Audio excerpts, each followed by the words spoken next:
Hai semuanya, pernah nggak sih kita berhenti sejenak, lihat ke belakang, lalu baru sadar, hal yang dulu terasa menghancurkan justru jadi pondasi yang bikin kita berdiri lebih kuat sekarang. Ironis ya, tapi begitulah cara semesta bekerja. Kita sering menolak kenyataan, bukan karena kenyataannya buruk, tetapi karena kita belum siap menerima bentuk baik yang sedang disiapkan untuk kita. Andai kita tahu sejak awal bahwa semua jalan yang berliku itu sebenarnya bukan hukuman, melainkan rute khusus yang sedang memahat kita jadi versi yang lebih kokoh sekarang, mungkin kita akan berhenti memberontak pada keadaan dan mulai belajar tersenyum pada prosesnya. Takdir itu seperti bidikan panah yang dilepas dengan sudut yang tepat. Kalau kita hanya melihat dari garis lurus, kita merasa meleset. Padahal hidup bukan garis lurus. Hidup punya gravitasi, hambatan, angin, dan lintasan lengkungnya sendiri. Yang terlihat melenceng belum tentu salah arah. Seringkali itu justru sudut terbaik yang bisa membawa panah sampai ke targetnya. Kita hidup di zaman yang serba ingin dikendalikan. Kita ingin semua sesuai rencana, ingin semua orang bersikap sesuai perkiraan, ingin masa depan tunduk pada skenario yang kita buat sendiri. Tapi hidup selalu bilang, boleh, tapi tidak semua hal bisa kalian atur. Di titik tertentu kita akan mengerti bahwa justru saat hidup berjalan di luar kendali, ada campur tangan kebijaksanaan yang sedang mengambil alih kemudi. Dan kebijaksanaan ini tidak selalu berbicara dengan bahasa yang lembut. Kadang ia hadir lewat kehilangan, lewat penundaan yang menyebalkan, lewat kegagalan yang membuat kita mempertanyakan kemampuan diri sendiri, lewat perpisahan yang membuat dada terasa sesak. Kita membenci skenario itu bukan? Tapi kalau kita telaah lebih tekun, di balik setiap kejadian yang terasa pahit, selalu ada undangan untuk naik kelas. Masalahnya, naik kelas tidak pernah terasa nyaman. Naik kelas rasanya seperti diuji, bukan dirayakan. Coba ingat momen ketika doa-doa yang kita panjatkan dulu tidak dijawab tepat seperti yang kita minta. Kita merasa diabaikan. Kita merasa Tuhan lupa pada permohonan kita. Kita sempat mungkin cemburu pada hidup orang lain yang terasa lebih mulus. Padahal ketika jawaban doa itu datang dalam bentuk yang berbeda, waktu yang berbeda, atau orang yang berbeda, sebenarnya itu bukan penolakan, itu revisi, tetapi dari editor terbaik kehidupan. Kita meminta sesuatu yang menurut kita baik, tapi editor kehidupan memberi sesuatu yang memang paling tepat untuk kita. Kita meminta bahagia yang instan. Hidup memberi bahagia yang berkelanjutan, tapi lewat proses benturan-benturan yang membuat kita tumbuh. Kita meminta kekuatan, hidup memberi tantangan. Kita meminta kebijaksanaan, hidup memberi masalah. Kita meminta cinta, hidup memberi kehilangan lebih dulu, agar hati kita jadi ruang yang lebih luas. Kita meminta kedewasaan, hidup memberi ujian emosi. Lucu ya? Tidak ada jawaban yang meleset. Semuanya hanya datang lewat pintu yang tidak kita duga. Takdir itu bukan sekedar kejadian, tapi juga cara pembentukannya. Kita ingin hujan berhenti, padahal kadang hujan datang karena tanah yang kita injak sedang butuh disiram. Kita ingin matahari bersinar terus, padahal kalau terlalu panas, malah banyak hal yang bisa terbakar. Kita ingin dipertemukan saja tanpa dipisahkan dulu, padahal beberapa pertemuan butuh jeda kehilangan agar saat datang kembali nilainya jadi 2 kali lipat. Kita menginginkan kebahagiaan yang manis, tapi lupa bahwa manis tidak akan terasa kalau lidah kita tidak pernah mengenal pahit. Kita ingin semuanya sempurna, lupa bahwa sempurna itu bukan tanpa cacat, tapi mampu berjalan meski pernah retak. Takdir itu bukan selalu terlihat indah ketika terjadi, tapi selalu bermakna indah ketika kita membacanya ulang dengan kematangan yang baru. Banyak hal yang kita pikir akhir ternyata cuma jeda sebelum bab terbaik dimulai. Banyak yang kita kira hancur, ternyata cuma sedang di-upgrade. Banyak yang terasa hilang, padahal cuma sedang disingkirkan agar yang lebih tepat bisa masuk. Banyak hal yang kita pikir tidak adil, padahal hanya terjadi di waktu ketika kita belum mampu membaca maksud keadilannya. Hidup itu seperti puzzle raksasa. Kita memaksa potongan berbentuk kotak masuk ke lubang bentuk segitiga. Kita kesal karena tidak cocok, padahal dari awal memang bukan tempatnya. Di sisi lain, kita juga harus berhenti menilai takdir dengan logika terbatas. Takdir seringkali masuk akal di masa depan, bukan di masa sekarang. Ia baru terasa benar ketika kita sudah melewati beberapa potongan hidup yang lain. Kita sering menilai takdir hanya dari rasa. Kalau sakit, kita bilang buruk. Kalau senang, kita bilang baik. Padahal hidup tidak pernah sesederhana itu. Banyak hal yang kita sukai justru merusak kita pelan-pelan. Dan banyak hal yang kita tangisi justru menyelamatkan kita diam-diam. Kita suka makanan yang manis-manis, tapi tubuh kita mungkin lebih diselamatkan dengan sayur yang pahit. Kita suka orang yang memanjakan kita, tapi karakter kita mungkin lebih ditempa oleh orang yang menantang logika dan emosi kita. Kita suka jalan yang flat, tapi mental juara tidak ditempa di jalan flat. Ia ditempa di tanjakan panjang yang membuat kaki gemetar, napas berat, dan kepala ingin menyerah, tapi tetap melangkah juga. Kadang kita harus belajar dari cara pohon tumbuh. Pohon tidak protes saat akar harus menembus tanah yang beku, memeluk bebatuan tajam, atau memaksa diri memanjang di tempat gelap yang tidak dilihat siapa-siapa. Ia diam, tidak melawan, tapi ia tetap tumbuh. Dan justru akar yang paling banyak terbentur hambatanlah yang membuat pohonnya paling susah dirubuhkan. Begitu juga kita. Takdir yang paling membuat kita goyah dulu, biasanya jadi alasan kenapa kita tidak rubuh sekarang. Kita tidak selalu bisa memilih apa yang terjadi, tapi kita selalu bisa memilih apa yang akan terbentuk setelahnya. Yang perlu kita garis bawahi adalah, kita sering merasa takdir itu soal mendapat atau tidak mendapat. Padahal kadang takdir terbaik itu bukan soal kita mendapatkan apa, tapi kita diselamatkan dari apa. Tidak semua yang kita hilangkan adalah kerugian. Beberapa adalah penyelamatan yang bentuknya kita tidak kenali. Dan tidak semua yang kita tunda adalah kesialan, beberapa adalah perlindungan dari ketidaksiapan kita sendiri. Kita dan kalian semua mungkin pernah berada di fase yang sama. Fase ketika hati merasa dipukul, kepala dipenuhi kebisingan pikiran negatif, dan masa depan terasa seperti jalan berkabut yang tidak bisa dibaca. Manusia memang begitu. Kita ingin tanda seru dulu, baru mau jalan. Padahal iman kepada takdir itu bukan tentang melihat dulu, tapi melangkah dulu meski tidak melihat. Saat pintu tertutup, kita menggedor-gedor sambil memaki semesta. Kita lupa, mungkin justru pintu itu ditutup karena di baliknya bukan lagi ruang yang layak kita masuki. Saat seseorang pergi, kita mengejar-ngejar sambil mempertanyakan kenapa cinta kita tidak cukup. Kita lupa, kadang cinta paling besar itu justru ketika Tuhan memisahkan kita dari orang yang tidak akan memuliakan hati kita. Saat gagal, kita menuduh diri sendiri bodoh dan tidak berbakat. Kita lupa, mungkin justru lewat kegagalan itu, hidup ingin mengajari kita strategi baru yang tidak akan kita pelajari kalau sejak awal sudah berhasil. Kita punya kecenderungan memuja skenario yang enak dan menghujat skenario yang menampar. Padahal justru skenario yang menampar itulah yang memberi kita amunisi untuk bertumbuh. Ada momen dalam hidup ketika kita baru disadarkan bahwa kita itu tidak selemah yang dulu kita pikirkan. Ada momen ketika kita baru sadar, oh, hati kita ternyata jauh lebih besar dari yang kita kira. Kita ternyata bisa menampung lebih banyak sabar, lebih banyak ikhlas, lebih banyak bangkit. Tapi kesadaran itu tidak gratis. Ia dibayar dengan momen ketika kita hampir menyerah dulu.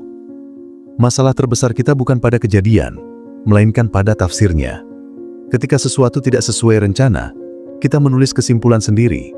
Ini pertanda hidup tidak berpihak pada kita.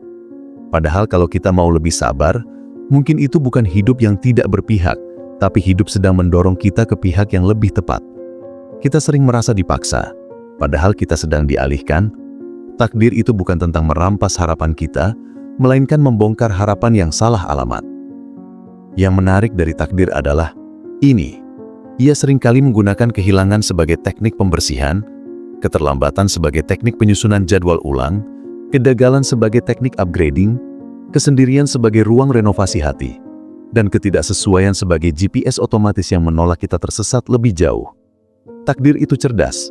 Ia tidak hanya memberi, ia juga menolak. Dan setiap penolakan dalam hidup itu seringkali bukan bentuk tidak baik, tapi bentuk bukan yang terbaik. Buat kita, takdir terbaik kadang terasa tidak masuk akal ketika terjadi. Tapi coba lihat riwayat hidup kita sendiri, atau bahkan orang-orang hebat yang kisahnya kita kagumi. Hampir tidak ada perubahan besar yang dimulai dari kenyamanan. Semua perbaikan besar dimulai dari ketidaknyamanan yang memaksa kita mempertanyakan, memaksa kita mencari, memaksa kita tumbuh. Kalau kita ditakdirkan berhenti di tempat yang sama, kita mungkin nyaman sebentar, tapi sesak seumur hidup karena tidak pernah menemukan apa yang memang ditakdirkan untuk kita jalani. Takdir juga menolak kita merusak pola lama dengan cara mematahkan ego kontrol kita.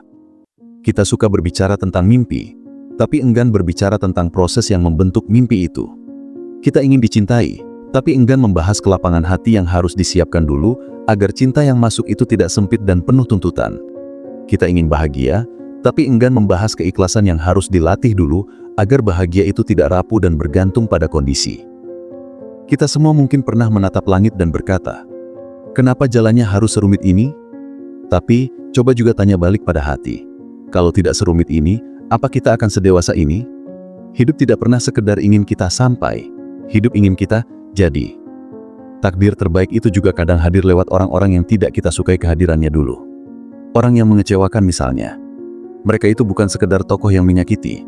Mereka adalah instruktur dadakan yang menguji kelapangan hati kita. Kalau tidak pernah dikecewakan, kita mungkin tidak pernah memperluas ruang sabar kita. Kalau tidak pernah diabaikan, kita mungkin tidak pernah belajar berdiri tanpa tepuk tangan. Kalau tidak pernah dikhianati, kita mungkin tidak pernah mengerti bahwa ketenangan yang paling kokoh adalah yang tidak bergantung pada yang bisa berubah. Ada desain yang lebih besar dari sekedar keinginan kita. Kita ingin satu jalan, takdir memberi jalan lain, tapi seringkali justru jalan lain itu menyelamatkan kita dari versi masa depan yang salah. Keterlambatan pun bagian dari koreografi yang presisi. Saat kita merasa seharusnya sudah sampai, mungkin takdir sedang bilang, "Tenang, kalian belum siap melihat semuanya. Kalau sekarang, kalian akan minta pulang." Beberapa hal yang terasa buruk pun pada akhirnya membuat kita jadi lebih lembut pada hidup orang lain. Kita jadi lebih peka. Kita berhenti menghakimi. Kita berhenti membandingkan. Kalian tahu kenapa? Karena kita sendiri pernah berada di tempat yang sama. Tempat ketika kita tidak ingin dihakimi, tidak ingin dibandingkan, dan hanya butuh dimengerti.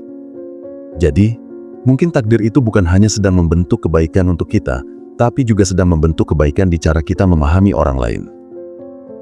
Di sepanjang hidup, ada satu hal yang jarang kita sadari saat masih berkutat dengan rencana sendiri, bahwa semua jawaban terbaik dalam perjalanan kita mungkin tidak pernah datang lewat kepastian yang kita minta, tetapi lewat kejutan yang mengubah arah. Dan arah baru ini hampir selalu dimulai dari momen ketika arah lama terasa tidak berjalan. Kita sedih, kecewa, marah, bahkan capek pada hidup karena semua terasa tidak sinkron. Padahal takdir itu seperti penyunting film raksasa yang sedang memotong adegan-adegan yang terlihat indah, tapi tidak relevan untuk cerita kita yang sebenarnya. Banyak adegan yang dulu kita pegang, peran yang dulu kita idamkan, tujuan yang dulu kita agung-agungkan, ternyata cuma filler yang sedang dihapus agar inti cerita kita bisa muncul lebih tegas dan bermakna. Kita memprotes karena kita mengira semua hal harus diizinkan masuk. Kita lupa bahwa takdir yang terbaik pun kadang butuh keberanian untuk menolak yang sekadar baik demi yang memang terbaik. Kalau kita amati lebih dalam dan lebih sabar, takdir itu tidak hanya menata kejadian, ia menata ritmenya. Ada jarak waktu antara yang kita inginkan dengan yang semesta siapkan. Dan jarak ini bukan kekosongan, itu ruang pematangan. Takdir memahami bahwa kalau semua dikabulkan saat kita masih rapuh, kita akan menyalahgunakan jawaban itu sebagai sekabar hadiah, bukan amanah. Maka, kita sering diberi waktu sepi, waktu tertunda, waktu menunggu, waktu gagal, bahkan waktu patah bukan karena semesta sadis, tetapi semesta ingin kita punya kapasitas sebelum punya kenyataan yang besar. Kalian pernah lihat adonan roti yang ditarik keluar dari oven terlalu cepat? Ia mengembang dan terlihat sukses sebentar, tapi langsung kempes karena dalamnya belum matang. Begitu juga doa-doa kita yang terasa tertunda. Kita baru dikabulkan ketika dalam kita sudah matang, bukan ketika luar kita ingin dirayakan. Ini kenapa banyak hal terbaik dalam hidup terasa tiba-tiba. Padahal itu bukan tiba-tiba, itu tepat waktu, hanya kita yang tidak melihat proses di balik layar. Takdir juga tidak bekerja berdasarkan perasaan kita semata, tapi berdasarkan titik paling akurat yang bisa membawa kita ke kehidupan yang lebih stabil dan lebih dewasa. Ketika sesuatu gagal, kita mengira itu babak terakhir. Padahal bisa jadi itu adegan klimaks sebelum karakter utama kita muncul dengan kemampuan baru. Ketika seseorang pergi, kita mengira hidup mengambil orang terbaik kita. Padahal mungkin hidup membersihkan kursi yang salah diduduki agar orang yang memang terbaik untuk hati dan masa depan kita bisa masuk juga tanpa harus berdesak-desakan. Ketika kita dipaksa menutup pintu lama, kita lupa mungkin itu bukan penutupan, itu renovasi agar pintu baru lebih besar, lebih lapang, dan muat untuk realitas yang lebih luas dari sekadar bayangan yang dulu kita minta. Banyak di antara kita, kalian dan kalian semua, terjebak pada ilusi bahwa pembuktian diri itu harus lewat skenario sempurna yang tanpa jeda hancur, tanpa ruang gagal, dan tanpa rasa sakit. Padahal pola hidup yang paling autentik dan paling berkelanjutan tidak pernah berkata, kalian harus selalu menang. Takdir itu justru berkata, kalian harus jadi yang susah ditumbangkan. Ada perbedaan besar antara menang dan tidak bisa ditumbangkan. Menang itu status yang bisa sementara, tapi tidak bisa ditumbangkan, itu hasil dari akar yang pernah dipaksa menembus gelap dan batu tajam, lalu tetap panjang juga. Takdir juga seringkali menggunakan kebalikan dari keinginan kita sebagai teknik pembentukan karakter. Kita ingin penghargaan, takdir beri penolakan. Kita ingin kejelasan, takdir beri kabut dulu. Bukan agar kita bingung selamanya, tetapi agar kita berlatih berjalan meski belum melihat semuanya. Kita ingin kebahagiaan yang manis, takdir beri kehilangan dulu. Bukan karena kebahagiaan itu tidak pantas, tetapi karena kalau tidak pernah hilang dulu, kita akan menyembah apapun yang terlihat manis, meski racunnya lebih besar dari madunya. Kita ingin kepastian dari manusia. Padahal, takdir paling besar adalah saat kita tidak lagi meletakkan keyakinan pada sesuatu yang bisa berubah. Kita harus mulai membaca takdir dengan perspektif yang lebih luas. Tidak semua yang hilang adalah runtuhnya kebahagiaan. Kadang itu proteksi. Tidak semua yang tertunda adalah kesialan. Bisa jadi itu delay of destiny yang menyelamatkan kita dari premature celebration yang justru akan menenggelamkan kita sendiri. Tidak semua yang gagal adalah akhir kemampuan. Bisa jadi itu update paketan mental dan strategi yang baru bisa diinstal kalau versi lamanya dihentikan dulu lewat crash yang menyebalkan. Pada akhirnya yang terasa buruk pun seringkali jadi alasan kenapa hati kita jadi ruang yang lebih luas. Kenapa kita jadi manusia yang bisa menampung perbedaan? Kenapa kalian mungkin jadi lebih lembut saat menilai cerita orang lain? Hidup tidak hanya bertanya, kalian mendapatkan bahagia atau tidak? Tapi juga bertanya, hati kalian cukup luas atau tidak untuk menampung bentuk baik yang paling tepat? Ada satu titik di mana kita dan kalian semua pasti akan bertemu di pemahaman yang sama. Bahwa saat takdir terlihat paling tidak masuk akal, justru di sanalah ia paling presisi. Takdir tahu apa yang kita sanggup, bahkan ketika kita sendiri tidak tahu. Dan seringkali, ia baru mau mengajari kita kekuatan terdalam lewat skenario yang mengguncang, bukan lewat kalimat motivasi manis yang menina-bobokan. Kita pernah mungkin berdiri di momen ketika hati terasa ingin runtuh. Pertanyaan-pertanyaan besar bermunculan, dan masa depan seperti peta kosong. Tapi justru dari peta kosong itu, hidup memberikan kesempatan. Kesempatan menggambar garis perjalanan sendiri, tetapi dengan bekal mental baru, bukan dengan ego lama, yang merasa semua harus sesuai perintah kita. Takdir paling besar adalah ketika kita berhenti menjadi orang yang ingin mengontrol semua, dan mulai menjadi orang yang bisa berjalan meski tidak semua hal memberi kepastian dulu.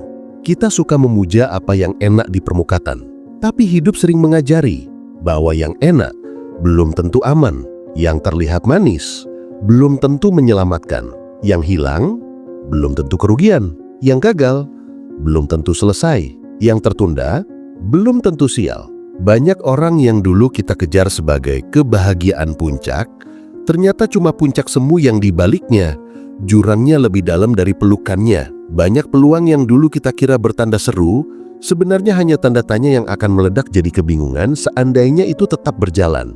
Di sisi lain, kehilangan yang dulu membuat kita sesak, bisa jadi vakum yang sengaja diciptakan agar udara baru yang lebih lapang bisa masuk. Keterlambatan yang dulu membuat kita ingin berhenti, bisa jadi metronom yang diatur ulang agar langkah hidup kita nanti tidak kehilangan keseimbangan. Takdir tidak hanya menata apa yang terjadi pada kita. Ia juga menata kapan, lewat siapa, lewat kehilangan apa, lewat kegagalan apa, lewat penutupan pintu apa, hingga lewat pengosongan ruang apa, agar semuanya menyusun diri jadi satu cerita yang memang paling kuat, paling stabil, dan paling relevan untuk kita jalani sampai selesai. Kita harus mengerti bahwa tidak semua kebaikan diciptakan untuk terlihat baik saat itu juga. Ada kebaikan yang diciptakan untuk bertahan, bukan sekadar menyenangkan.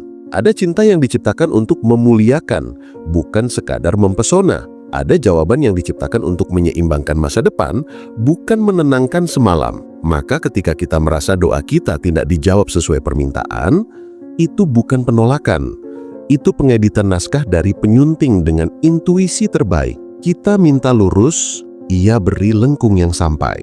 Kita minta segera, ia beri jeda yang mematangkan. Kita minta bahagia tanpa luka, ia beri luka yang menyelamatkan kita dari terluka di masa depan dengan skenario yang lebih parah. Kita meminta orang-orang tertentu, ia beri pembersihan sampai yang tersisa adalah mereka yang memang tidak hanya terlihat baik, tapi memang baik untuk masa depan kita. Kita meminta masa depan yang pasti, ia beri masa depan yang lebih kokoh, karena kita dulu dilatih berjalan dengan rencana yang tidak selalu harus jadi. Takdir tidak meleset, ia hanya menolak kita tersesat lebih jauh. Ia hanya mengosongkan kita dari alamat lama yang sempit, agar saat alamat baru datang, kita tidak menafsirnya sebagai sekedar baik, tapi memang paling tepat. Hidup tidak bekerja seperti vending machine yang ketika kita tekan, langsung keluar.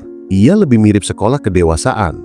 Kalau kita minta naik kelas, kita akan diuji dulu. Semua orang hebat yang kisahnya kita kagumi, hampir pasti pernah ada di posisi ketika mereka ingin berhenti, tapi justru lewat momen hampir berhenti itu, kekuatan baru diinstal. Takdir terbaik bukan takdir yang selalu membuat kita menang, tapi takdir yang membuat kita tidak bisa dirubuhkan oleh hal-hal yang dulu membuat kita hampir tumbang. Dan pada akhirnya, di satu waktu yang lebih matang, kita menatap langit dengan kalimat yang lebih tenang. Oh, dulu kita diselamatkan dari sesuatu yang terlihat indah tapi merusak. Dulu kita diarahkan lewat kehilangan yang mengosongkan ruang. Dulu kita dimatangkan lewat gagal yang memperluas batas kemampuan. Dulu kita dilatih lewat kabut yang membuat kita berjalan tanpa harus mengerti semuanya dulu.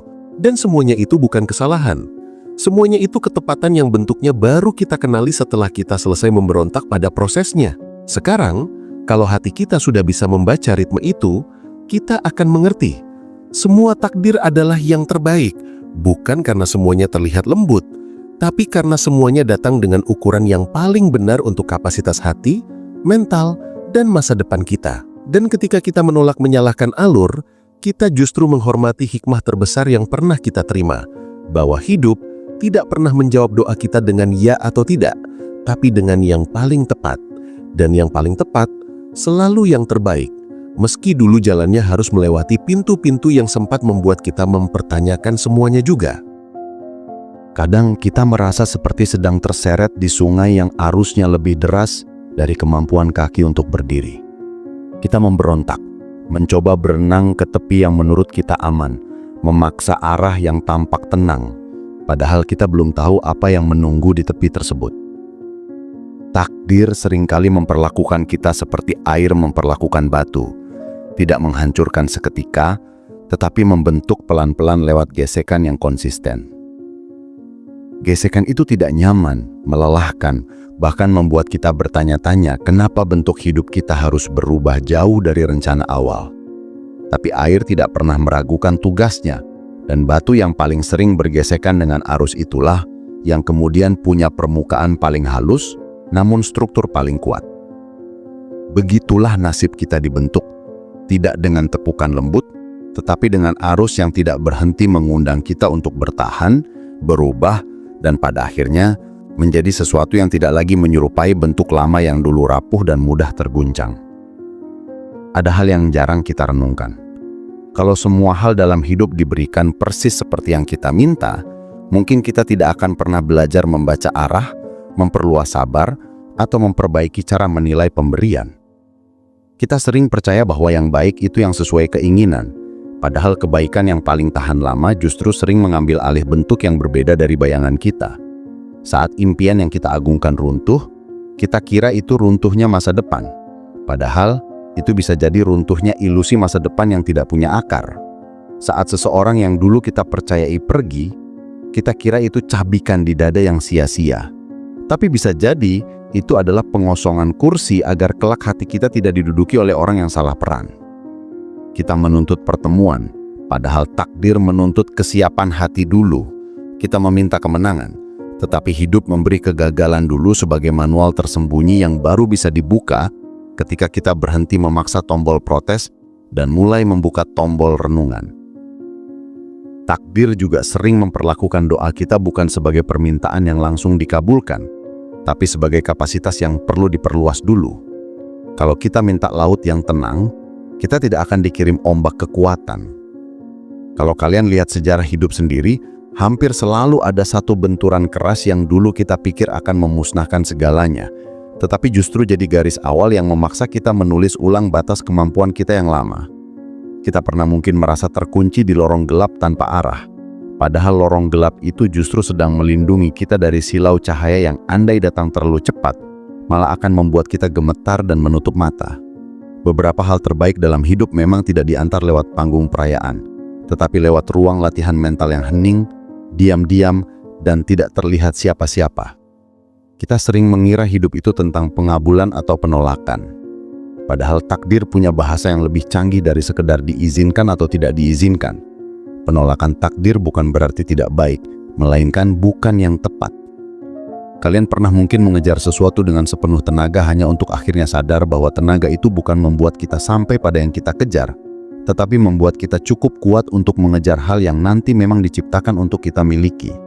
Sementara, ketika kita kehilangan hal yang dulu kita idamkan, itu bukan perampasan, itu kurasi, filter otomatis yang tidak kreatif seperti manusia, tapi akurat jauh lebih dari keinginan kita sendiri. Ia menutup karena ia membaca ending yang belum kita baca. Ia memindahkan kita karena ia tahu rute yang kita buat sendiri hanya berakhir di tempat yang sama. Kita ingin milestone. Ia ingin movement. Kita ingin hal besar terjadi. Ia ingin kita jadi orang besar dulu. Takdir juga tidak hanya menata tujuan. Ia menata pintu masuknya. Beberapa pintu harus ditutup bukan karena isinya buruk, tetapi karena ukurannya sempit untuk bab hidup yang nanti lebih luas. Kita mungkin pernah merasa doanya besar, tetapi kenyataannya terasa mengecil. Padahal itu bukan mengecil. Itu pemadatan sebelum pengembangan. Takdir sering memadatkan pondasi dulu sampai kita merasa tidak ada ruang, agar ketika hidup diperluas kembali, kita tidak lagi rapuh saat berdiri di ruang yang luas itu. Karena melapangkan masa depan kalian bukan hanya soal memberi hamparan baru, tetapi memberi mental yang cukup besar agar tidak tersesat di hamparan tersebut. Kita juga butuh berhenti menilai takdir hanya dari rasa kebetulan manusiawi. Rasa itu cepat, sedangkan makna sering lambat. Kita menamai takdir seolah itu pencabut kebahagiaan atau penundaan keberuntungan, padahal justru saat yang lama itu tidak jalan, hidup sedang memberi celah agar kita berjalan di rantai yang paling benar. Kita tidak diberi masa depan secara instan, karena masa depan yang instan itu rapuh. Tapi kita diberi kemampuan untuk jadi manusia yang susah goyah, agar masa depan tidak lagi jadi ancaman, melainkan medan bermain kita yang baru. Bukan lagi panggung yang menakuti, tetapi panggung yang memanggil kemampuan yang dulu kita sangka tidak kita punyai. Dan di titik tertentu, ketika hati kalian semua mulai lebih luas, ketika sabar kalian tidak lagi mudah goyah, ketika tafsir kalian terhadap kejadian tidak lagi sekedar menuduh atau memuja permukaan, saat itulah kita akan sadar bahwa sungai takdir yang dulu terasa menyeret kita, ternyata bukan untuk menenggelamkan kita, tapi untuk membawa kita ke hilir yang memang paling layak kita injak, di waktu ketika kaki, pikiran, dan hati kita sudah punya daya tahan yang jauh lebih baik dari yang dulu pernah kita minta.